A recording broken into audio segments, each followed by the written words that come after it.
In the gilded heart of Chicago, where fortunes were forged in steel and whispered away over plates of Michelin-starred art, a young woman was about to choose between her job and her humanity.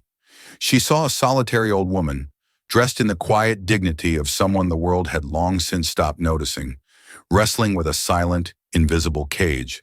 While everyone else saw a nuisance, a difficult customer slowing down the lucrative rhythm of the night, the waitress saw a flicker of a person trapped inside. With a single act of radical patience, she would reach into that silence, unknowingly unlocking a saga of familial betrayal, profound loneliness, and a truth so raw it could shatter an empire. What she did next wouldn't just earn her a tip. It would detonate a carefully constructed lie and rewrite her own destiny. The main dining room of Aurelia, perched 63 floors above the magnificent Mile, was less a restaurant and more a temple to success. The silence here was a cultivated luxury, a gentle symphony composed of the discreet clink of hand-forged silverware on porcelain, the hushed murmur of billion-dollar deals, and the sigh of Lake Michigan's win against soundproof glass. For Clara Mayhew, this silence was a currency she couldn't afford. At 22, she moved through this opulent theater with a practiced serenity that masked the frantic calculus of survival. Her crisp black uniform was an armor against the reality of her life. A third-floor walk-up in Pilsen, a mountain of inherited medical debt, and the ever-present ghost of her grandfather's voice, lost to the labyrinth of a stroke years ago. Every dollar Clara earned from patrons who spent her monthly rent on a single glass of wine went toward chipping away at that debt and clinging to the faded dream of one day finishing the speech pathology degree she'd had to abandon. Tonight, the ambient electricity in Aurelia was amplified by the presence of a titan, Alistair Finch. At 38, Alistair was the architect of a global logistics empire, a man who had inherited a respectable family fortune and multiplied it tenfold with a combination of technological genius and surgical ruthlessness. He was a figure of myth in the city, rarely seen, his face more familiar from the pages of Forbes than from any society column. He stood at the far end of the long marble bar, a statue of bespoke tailoring and coiled tension, his gaze the color of a winter lake, missing nothing. He wasn't dining. He was observing. His focus was a small, two-top table near the vast windows. Seated there was an elderly woman, her gray hair pulled back in a simple, neat bun. She wore a lavender knit cardigan, impeccably clean, but decades out of style, in sensible flat shoes. She could have been anyone's grandmother, a tourist who had wandered into the wrong establishment. But Clara, who had a knack for noticing the details others missed, saw the quiet quality of the woman's leather handbag and the single, elegant gold watch on her wrist. This was not a woman who was lost. This was a woman who was hiding in plain sight. This was Eleanor Finch, Alistair's mother and the silent matriarch of the Finch dynasty. The restaurant's manager, a perpetually flustered man named Mr. Dubois, was sweating under the pressure. He approached Eleanor's table with the kind of forced, patronizing smile reserved for the elderly and the confused. "Good evening, madam. Are we ready to order?" he asked, speaking slowly and loudly, as if she were hard of hearing. Eleanor Finch looked up at him, her eyes a startlingly clear blue, filled with an intelligent light that seemed at war with the rest of her demeanor. She opened her mouth to speak, but the words that came out were a frustrating tangle of sounds, a ghost of the sentence she intended.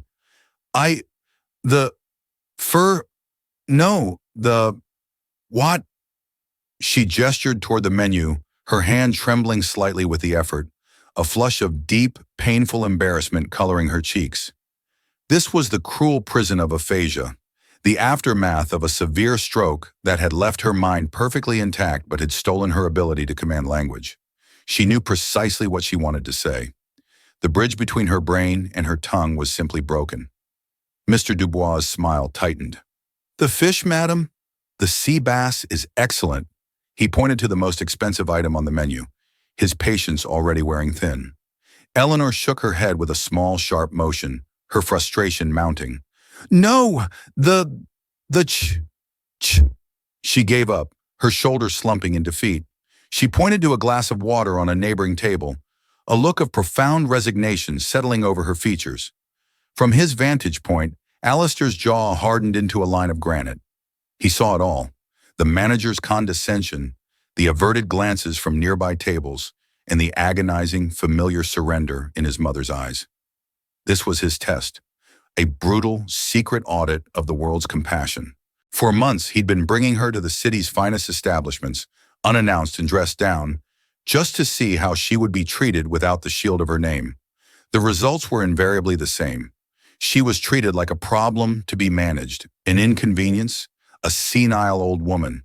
His heart twisted with a toxic cocktail of guilt and protective rage.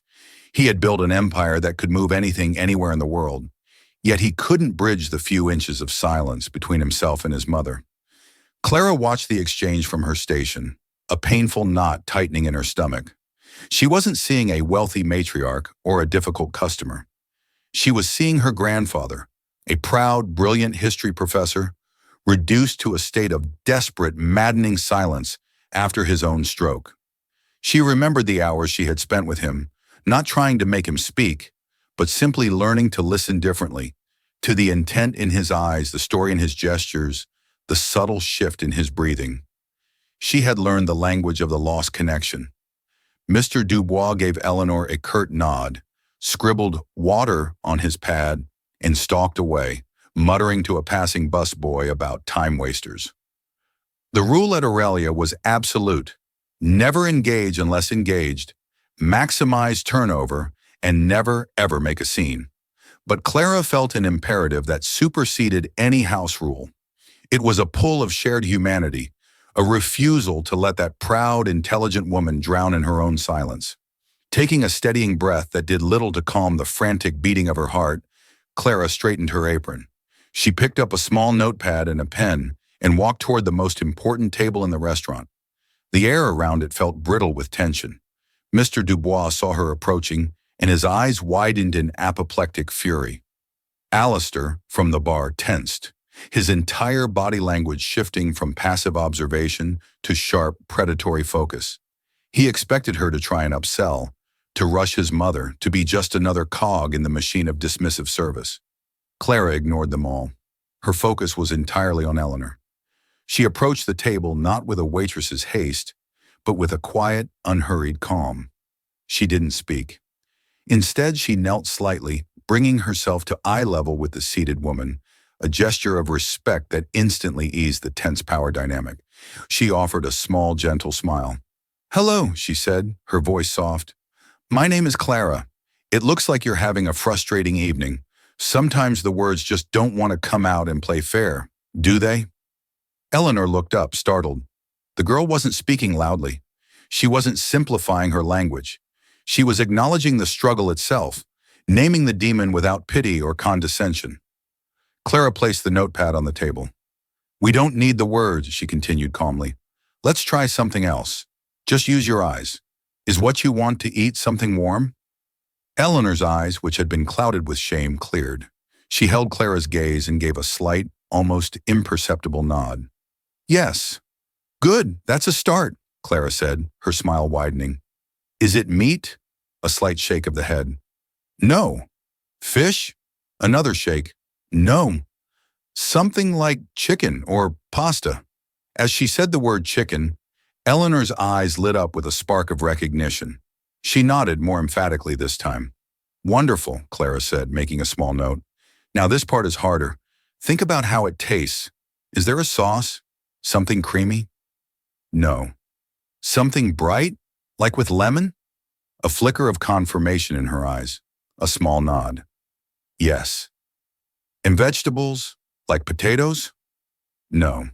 "Greens? Like beans or maybe—" Clara paused, her mind racing through the restaurant's vast pantry. "Asparagus?" At the word asparagus, Eleanor's entire face transformed. A radiant, relieved smile broke through the clouds of her frustration. She pointed at Clara and then gave a thumbs up, a gesture so full of life and gratitude it was breathtaking. Clara smiled back, a genuine warmth spreading through her chest. "Roasted chicken with lemon and asparagus," she summarized. "It's not on the menu, but I know the chef. He used to make it for the staff. It's simple, but it's perfect. Would that make you happy?" Eleanor Finch didn't need words. She reached out and placed her frail, trembling hand over Clara's and nodded, her eyes glistening with unshed tears. From across the room, the world had tilted on its axis for Alistair Finch. He hadn't just witnessed good service. He had witnessed a miracle of communication, a quiet act of translation more profound than any technology his billions could buy. This young woman hadn't managed his mother's disability. She had bypassed it entirely. She had listened to her silence and heard perfectly what she wanted to say. In that moment, the waitress hadn't just taken an order. She had given his mother back a piece of her own humanity. And Alistair Finch, a man who dealt in the currency of power and control, was utterly, completely, and irrevocably floored. The hush that fell over Alistair was internal, a deafening silence where the gears of his cynical mind had ground to a halt. He had spent the last 2 years and a small fortune on the country's leading neurologists and speech therapists. He had installed state-of-the-art communication software on tablets that his mother despised, and had sat through countless excruciating sessions trying to decipher her fragmented attempts at speech, his own impatience a toxic presence in the room. Yet this waitress, with nothing but a notepad, a pen, and a reservoir of empathy he couldn't begin to comprehend, had achieved more in 3 minutes than he had in 2 years. He pushed himself off the bar and crossed the room, his long strides eating up the plush carpet. Mr. Dubois intercepted him, his face a mask of panic. "Mr. Finch, I am so sorry. I will handle this waitress immediately. Her behavior is completely unacceptable." Alistair silenced him with a glance so cold it could have frozen champagne. "You will do nothing," he said, his voice a low growl. "Go back to your station, now." Dubois scurried away, his face pale. Clara, seeing the tall, imposing figure of the man from the bar approach, felt a jolt of fear. She quickly stood up, her professional mask slipping back into place. "Sir, I apologize if I overstepped. I was only trying to assist the—" "I saw what you were trying to do," Alistair cut in, his voice softer than she expected, though still laced with an intense analytical edge. He wasn't looking at her, but at his mother. Eleanor was watching Clara with an expression of open adoration, her posture relaxed for the first time all evening. He finally turned his gaze to Clara, and she felt the full, unnerving force of his attention. "My mother has expressive aphasia," he stated, the clinical term sounding stark and brutal in the opulent room. "Her mind is unaffected. Her ability to form words is not." "I know," Clara said quietly. "My grandfather had it, after his stroke." The admission hung in the air, instantly reframing everything. This wasn't a lucky guess or a clever customer service trick. This was born of experience, of love, of loss. Alistair's expression shifted, the hard suspicion in his eyes softening almost imperceptibly into something else. Intrigue. "What is your name?" he asked. "Clara Mayhew, sir." Before he could say more, Eleanor tugged at his sleeve. She looked at Clara, then pointed to the empty chair at her table, her expression an unmistakable invitation. It was a gesture of such profound hope that it sent a pang through Alistair's chest. His mother hadn't willingly invited a stranger to her table in years.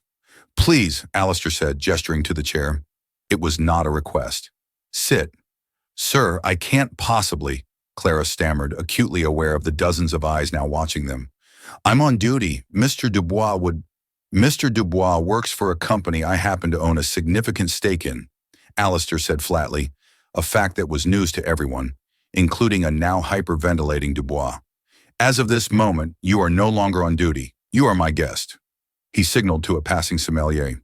"Bring a bottle of the 2005 Montrachet and add a $5,000 bonus to the kitchen staff's pool tonight for their excellent chicken." Overwhelmed, Clara slowly sank into the velvet chair, feeling as though she had slipped into an alternate reality. For the next hour, a strange and wonderful scene unfolded. The kitchen, spurred by the astronomical bonus, produced the most sublime roasted chicken Clara had ever tasted. Eleanor ate with a joy that seemed to emanate from her very soul, periodically stopping to smile at Clara, a silent thank you that spoke volumes. The conversation was stilted, yet profound. Alistair, accustomed to commanding conversations, found himself in a secondary role. He would ask his mother a question, and she would answer through a series of gestures, facial expressions, and single hard-won sounds with Clara patiently translating. "She says the lake looks beautiful tonight," She says it reminds her of Lake Geneva, where she and your father honeymooned. Through Clara, Alistair heard his mother's voice for the first time since the stroke. He learned she hated the physical therapist he'd hired, that she missed the scent of the peonies in her old garden, that the silence she feared most was not her own, but the silence of people giving up on her. He also found himself watching Clara. He noted the way she never spoke down to his mother, the way she would rephrase a question 3, 4, 5 times without a hint of frustration. He saw the intelligence in her eyes as she pieced together fragments of meaning into a coherent whole. She wasn't just empathetic, she was brilliant, a linguistic detective of the highest order. Marcus Thorne, his slick, calculating cousin, had always told him to be wary of people, that everyone had an angle. What, he wondered, was this girl's angle? The question gnawed at him, a default setting of suspicion he couldn't turn off. As the evening drew to a close, Alistair knew a large tip would be a gross insult to what had transpired. This wasn't a service. It was a resurrection. An idea, audacious and unconventional, began to form in his mind. "Miss Mayhew," he began, leaning forward, "I have a proposition for you." Clara's heart fluttered with anxiety. "Sir?" "My family's philanthropic arm, the Finch Foundation, is holding its annual board meeting in 1 month. My mother is the chairwoman. It is, for all intents and purposes, the most important day of her professional year. For the last 2 years, she has attended as a silent figurehead, nodding while I, speak for her." He paused, his gaze intense. "I want to change that. I want you to work for me, for the next month, as my mother's communication companion. I want you to help her prepare, to understand the reports, to formulate her questions, to find her voice so she can preside over that meeting as she is meant to."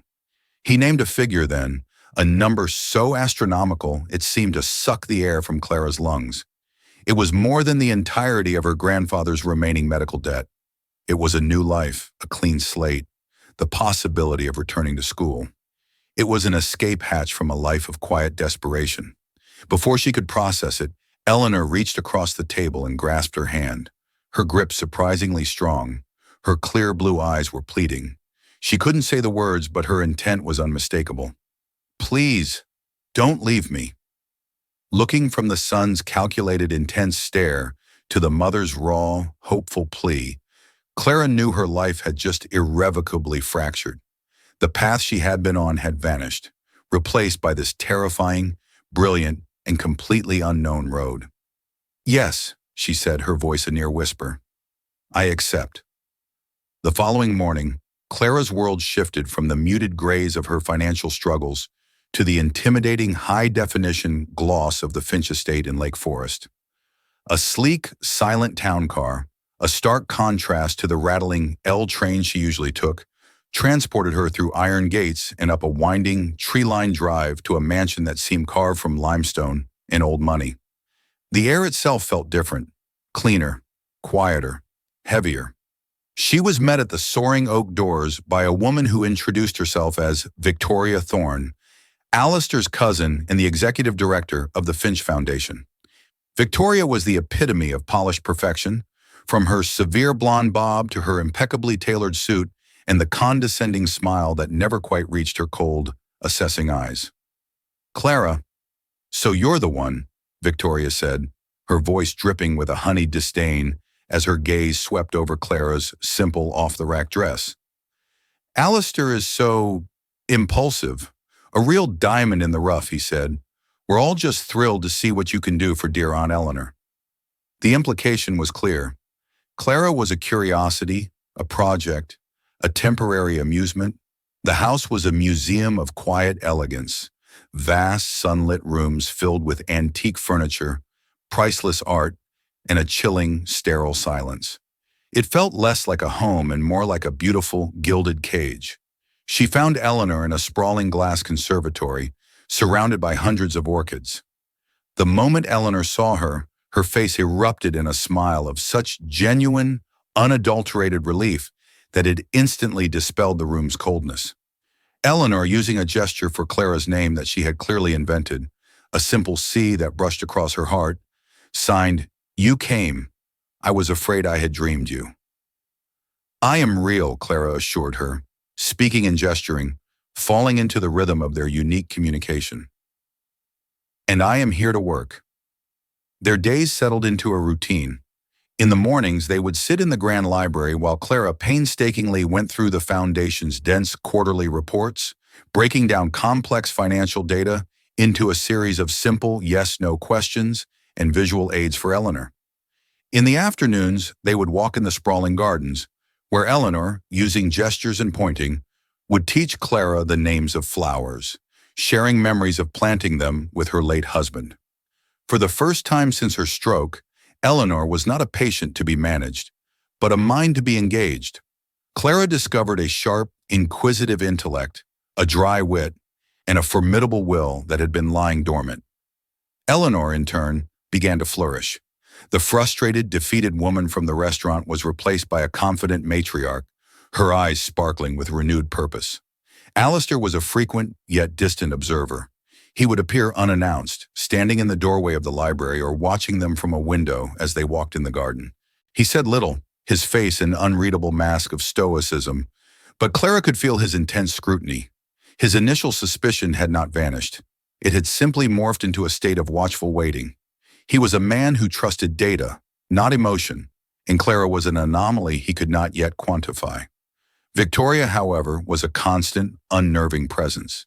She would interrupt their sessions with flimsy excuses, her smile always tight, her questions for Clara always barbed. "Isn't it just amazing how you have this knack?" she'd say. "It's almost too good to be true." She made a point of discussing Clara's exorbitant salary within her earshot, framing it as a wildly extravagant expense. The first major confrontation came a week into Clara's stay.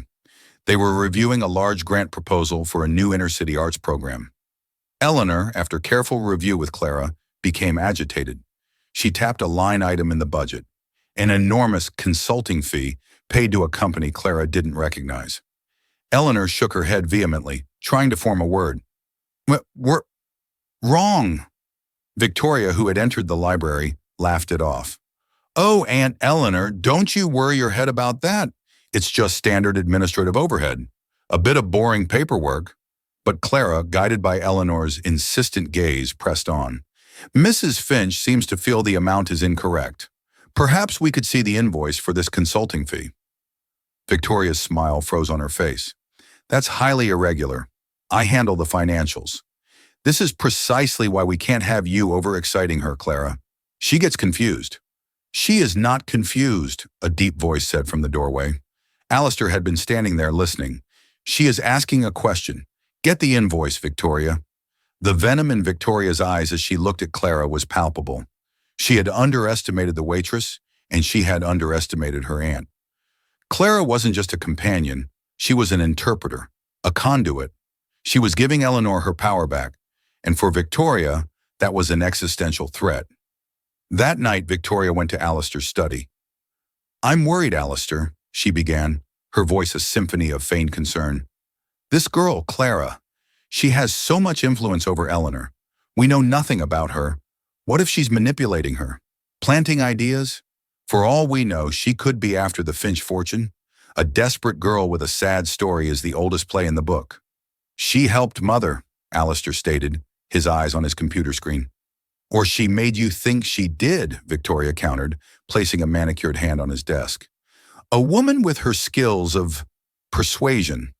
It's a bit unsettling, don't you think? I'm just saying, for your mother's protection, we should know who we're dealing with. A simple background check would put all our minds at ease." Alistair finally looked up, his expression unreadable. The seed of doubt, always present in the cynical soil of his mind, had been watered. He had built his empire by anticipating betrayal and mitigating risk. He had made this decision about Clara based on a gut feeling, an emotion, a variable he distrusted above all others. "Fine," he said, his voice flat. "Do it." As Victoria left his study, a triumphant smirk touched her lips. She knew exactly what a background check on a poor girl from Pilsen with a mountain of debt would uncover. And she knew exactly how to frame that story of struggle, not as one of resilience, but as a portrait of a desperate and dangerous grifter. The weeks leading up to the board meeting became a silent, undeclared war. Outwardly, everything was calm. Clara and Eleanor's bond deepened into a genuine friendship, a quiet alliance against the cold opulence that surrounded them. Clara learned about Eleanor's past as a fierce advocate for public libraries, a passion that had been silenced along with her voice. Eleanor, in turn, discovered Clara's abandoned dream of becoming a speech pathologist, her eyes filling with a fierce, protective anger on Clara's behalf. With Clara as her interpreter, Eleanor began making phone calls, reconnecting with old friends and colleagues, her world slowly expanding beyond the gilded walls of the estate. Victoria, meanwhile, waged her campaign in the shadows. She would subtly question Alistair, dropping poisonous little remarks. Did you know the waitress's father was a notorious gambler? It seems a talent for playing the odds runs in the family. Or, it's so sad about her debt. A person in that position might be tempted to do anything for a way out. Alistair found himself caught in an emotional crossfire. He saw the undeniable positive transformation in his mother. She was alive again, engaged, happy. He owed that to Clara. He even found himself drawn to Clara's quiet strength, her unwavering integrity. One evening, he found her in the conservatory, staring at a rare blooming orchid. "It's a Paphiopedilum Rothschildianum," he said, coming to stand beside her. "My father bought it for my mother on their 25th anniversary." "It's beautiful," Clara said softly. "It must have taken incredible patience to get it to bloom." "My father was a patient man," he replied, a rare note of warmth in his voice. They stood in a comfortable silence for a moment, the fragrant air thick with unspoken things. He saw her not as an employee, but as a woman. He felt a pull, a dangerous spark of attraction that his logical mind immediately tried to extinguish. This was a business arrangement, a complication he couldn't afford. The day before the board meeting, Victoria presented Alistair with a thick, leather-bound file. "The background check you authorize," she said, her voice grave. "I think you need to see this." "I'm so sorry, Alistair. It's worse than I imagined." He opened the file. Inside was not just data, but a narrative, carefully crafted by Victoria.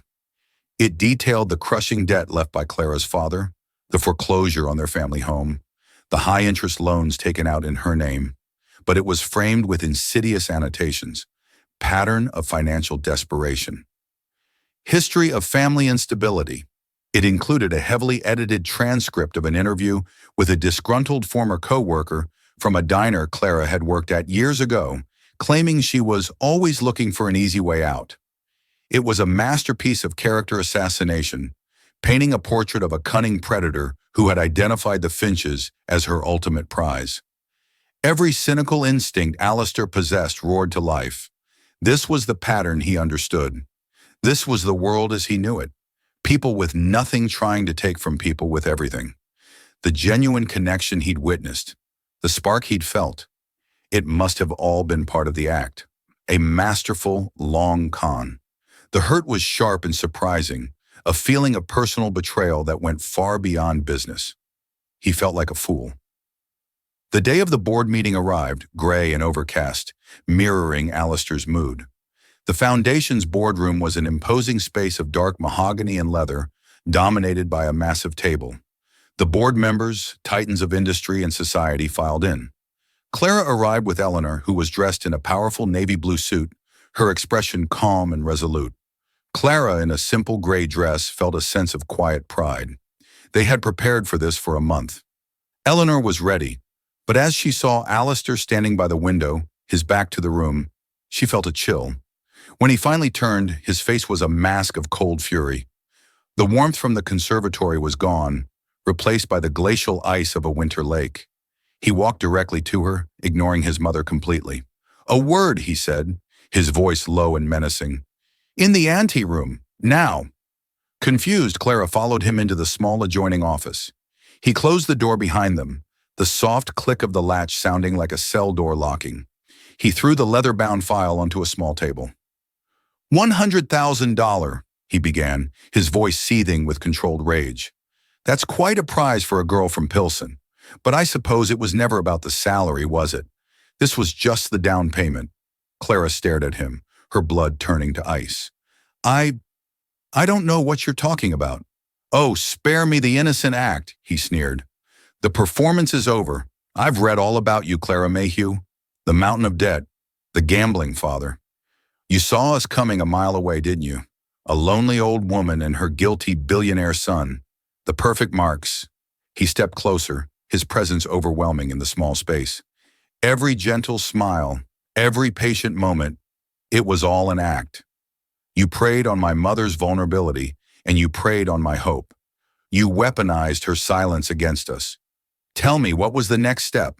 Seducing the son? Convincing my mother to write you into her will? The sheer venomous cruelty of his accusations struck Clara with the force of a physical blow. He had taken her entire life, her struggles, her deepest pains, and twisted them into something monstrous and ugly. The trust Shahanosha. The burn of unshed tears was a corrosive acid behind Clara's eyes, but she would not grant him the victory of their fall. The fear that had seized her in the anteroom, that cold, paralytic dread of a cornered animal, underwent a strange alchemy. It transmuted, hardening into a diamond core of outrage, sharp and pure. She straightened her spine, a subtle shift that felt like drawing a sword, and met his glacial stare with a fire he had not anticipated. You are wrong, she said. Her voice, to her own surprise, was not a whisper, but a low, resonant chord of absolute certainty. It did not tremble. You are so profoundly lost in the gilded canyons of your own making, so steeped in suspicion that you mistake it for wisdom, that you can no longer recognize truth when it kneels before you. You look at me and you don't see a person. You see a vulnerability in your portfolio, a variable to be neutralized. You see a mirror of your own hollow, transactional world where every act of kindness has a price and every soul is for sale. She took a step toward the table where the leather-bound file lay like a coiled serpent. She did not touch it. To touch it would be to acknowledge its reality, to give its poison purchase. You think that portfolio gives you insight into a life, into suffering? My father's debts were not a strategy, Mr. Finch. They were a cancer, a disease of hope that metastasized into despair, and it consumed him. It almost consumed us. The patience I learned, the patience you witnessed and decided was a performance, was forged in the crucible of that loss. It was learned in the sacred, agonizing silence of my grandfather's bedside, a lesson in listening for the soul when the words are gone. It is a language of love, a language you will never, ever understand, because you have never been forced to learn it. Her voice rose, not in volume, but in intensity, each word a carefully aimed dart meant to pierce his armor of wealth and cynicism. For a moment, I actually pitied you. I saw a man haunted by a silence he couldn't bridge, trying desperately to reach his mother across an impossible divide. I was wrong again. You aren't lonely.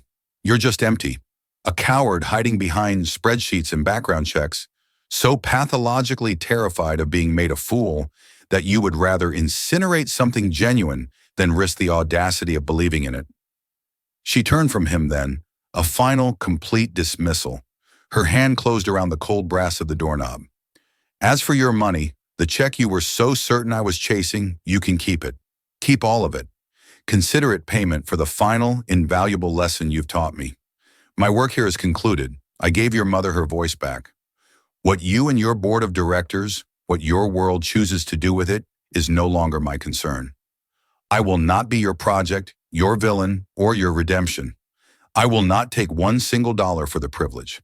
She pulled the door open and stepped back into the charged atmosphere of the boardroom, her chin high, her gaze fixed on a point beyond them all. She walked past the rows of stunned, powerful faces, past a slack-jawed Victoria whose expression was a sickening amalgam of triumph and confusion, and did not stop. She did not look back at the man she left standing alone in the anteroom, drowning in the wreckage of his certainty, the echo of her truth a deafening roar in the sudden, crushing silence.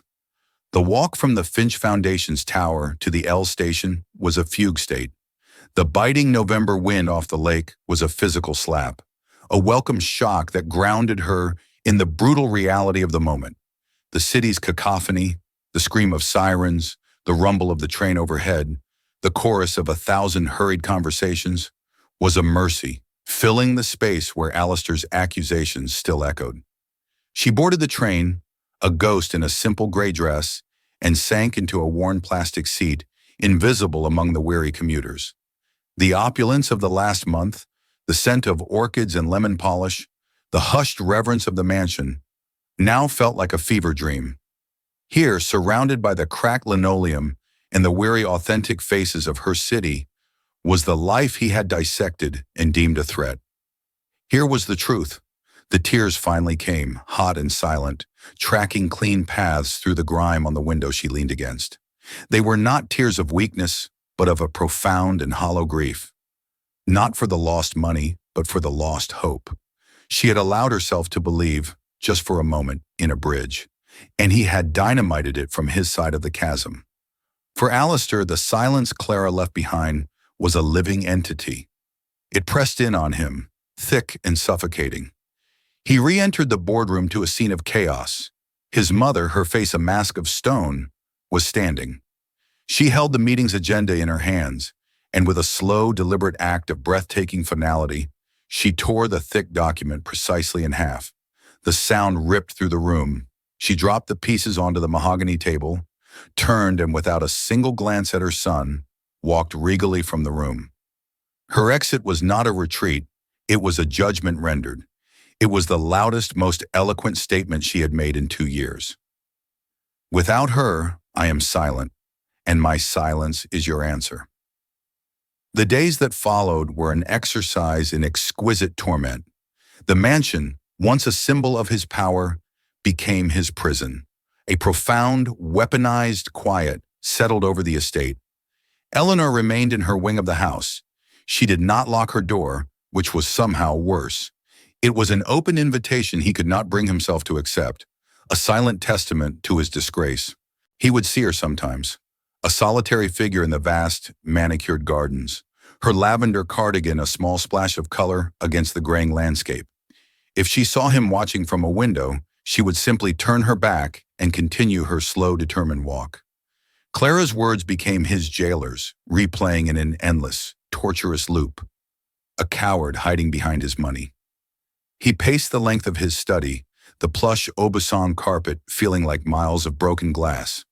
He had built a global empire on the principle of mitigating risk, of anticipating betrayal, of trusting data over instinct, and that very system, that core tenet of his identity, had led him to this catastrophic failure.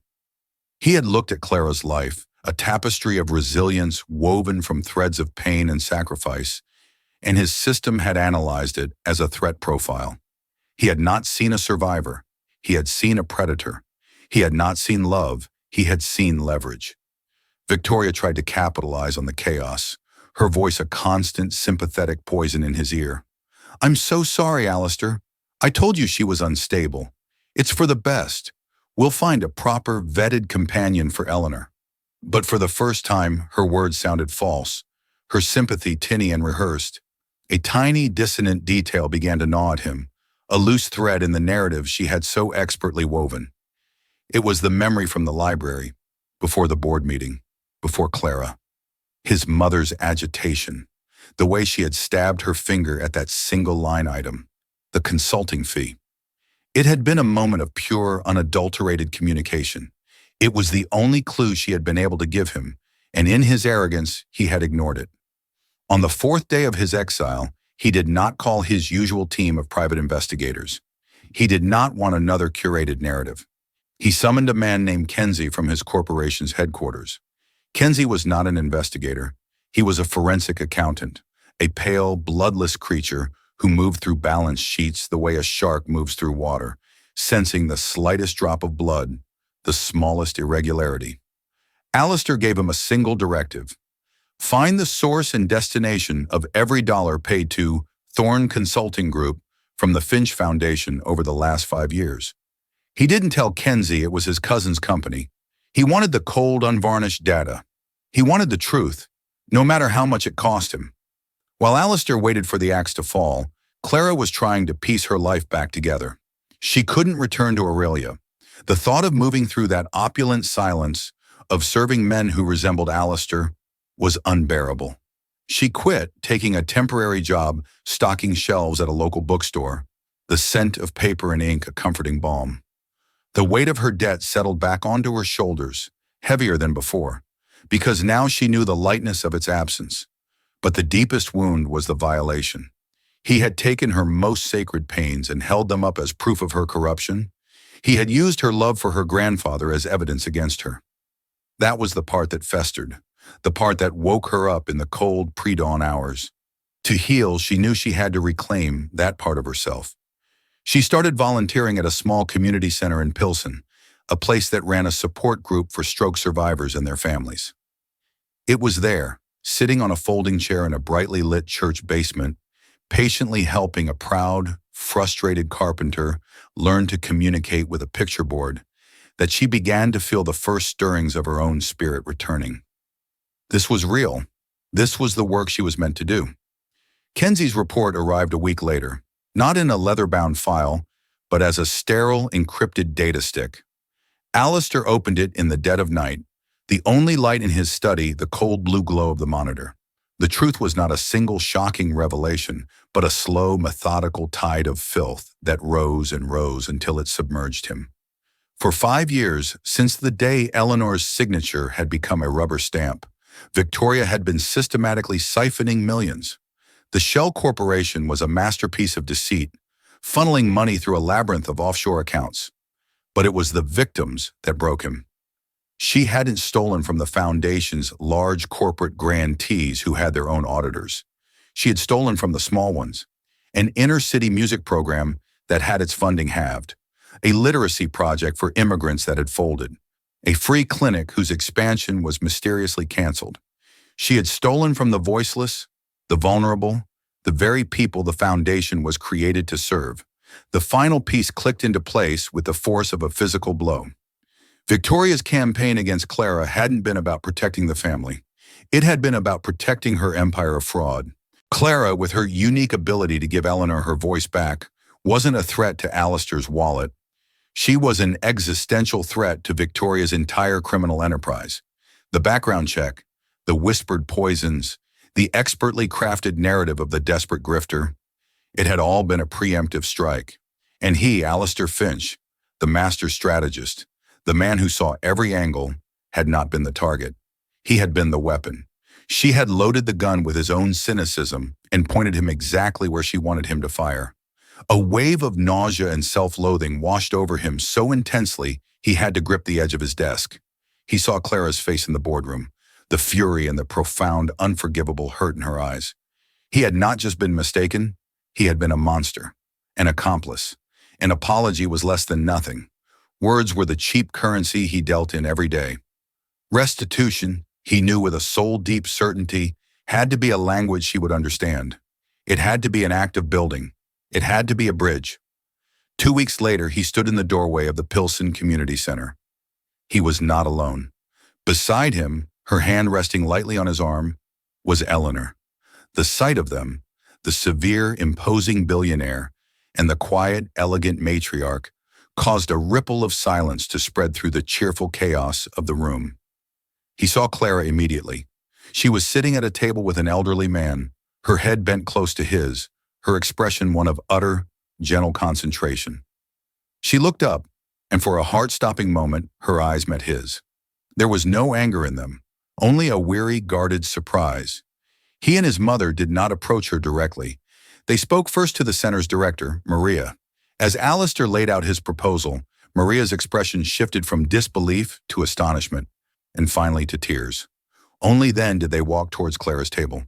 The elderly man looked up at them, confused, and Clara gave his hand a reassuring pat.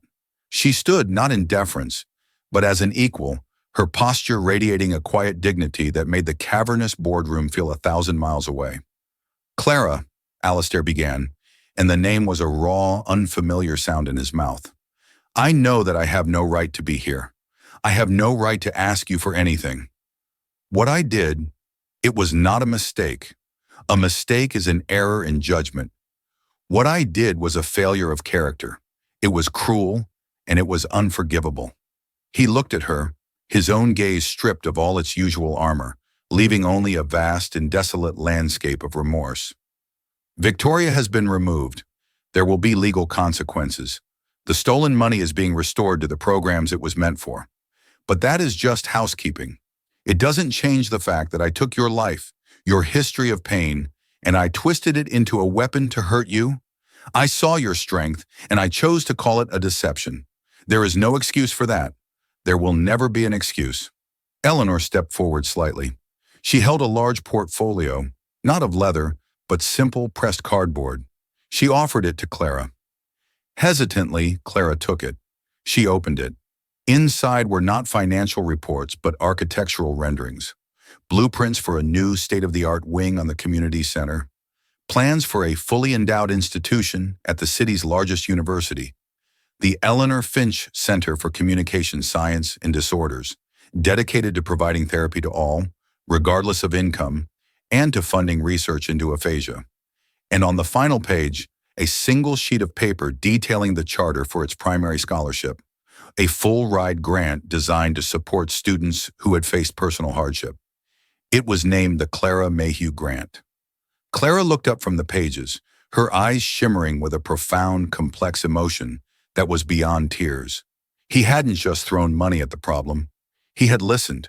He had heard every unspoken dream, every abandoned passion she had shared with his mother in the quiet afternoons in the garden, and he had built them a home. He had forged his apology out of steel and glass and human potential. The center, Alistair said, his voice quiet, almost breaking. It needs a director of research and patient advocacy. Someone who understands that communication is more than words. Someone who knows how to listen to the silence and find the person inside. Someone with integrity. Someone. He trailed off, unable to finish. He was not offering her a job. He was not offering her money. He was offering her the chance to build a world where what happened to her, to his mother, to her grandfather, would be less likely to happen to others. He was offering her a purpose, her own dream, resurrected and made real. The silence that fell between them was different now. It was not a void, but a space filled with immense, unspoken weight. It was the space where a new world could be built, or the old one left to crumble. Clara looked from Alistair's haunted, hoping face to Eleanor's steady, knowing gaze. She thought of the men and women in this room. She thought of her grandfather. A slow, tremulous smile touched her lips. She closed the portfolio and held it to her chest. She took a single step forward, closing the last few inches of the vast distance that had separated them. "It begins with listening," she said, her voice clear and strong, a promise to them both. "Let's begin."